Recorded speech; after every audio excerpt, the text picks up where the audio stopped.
A man noticed a hole in his yard, but what he found inside shocked the world. It was a normal Monday morning when David stepped outside to drive to work. He sipped his coffee and walked to his car. Then he heard a cracking sound under the driveway. The ground suddenly broke apart. David jumped back, heart pounding. He called for help, but no one answered. Most workers were off because of a local holiday. Curious, David tied a camera with a flashlight to a rope and lowered it into the hole. The rope was about 20 meters long, but it didn't touch the bottom. So David found a 900-meter rope and started slowly lowering the camera. For the first 700 meters, nothing appeared. Just as he was about to lose hope, a strange shape showed up on the screen.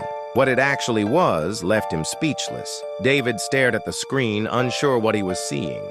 The strange shape became clearer as the camera dropped lower.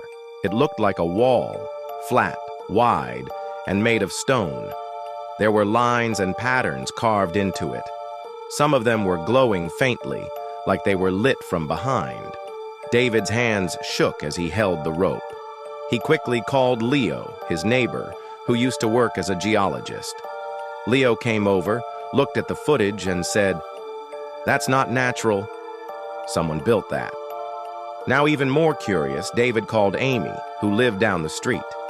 She was a school teacher who loved history. When she saw the carvings, she went silent. Then she whispered, "This could be ancient." The three of them decided to go down together. They found climbing gear, tied ropes to a tree in the yard, and carefully lowered themselves into the hole. The climb was long and quiet. Finally, after nearly 900 meters, their feet touched something solid. They stood in a wide stone room. The ceiling above them arched high. The air was cold and heavy, and everything was covered in dust. Still, the carvings on the walls were bright and clear. The room led into a hallway, so they followed it. The hallway opened into what looked like an ancient city. There were more rooms, stone pillars, stairs, and statues. Some rooms had metal tools. Others had old baskets, coins, and strange machines. Nothing looked modern, but nothing looked broken either. It was like time had stopped. Then they heard something, a soft sound, like footsteps. David held his breath. Amy grabbed Leo's arm. They stood still and listened. The sound came again. It wasn't just them down there. They turned off the flashlight and hid behind a large stone pillar. A shadow passed by the doorway at the end of the hall. It moved slow, then stopped. They didn't hear anything else for a few minutes. When they were sure it was gone, they looked around the room again. Amy picked up a small tablet lying on a stone table.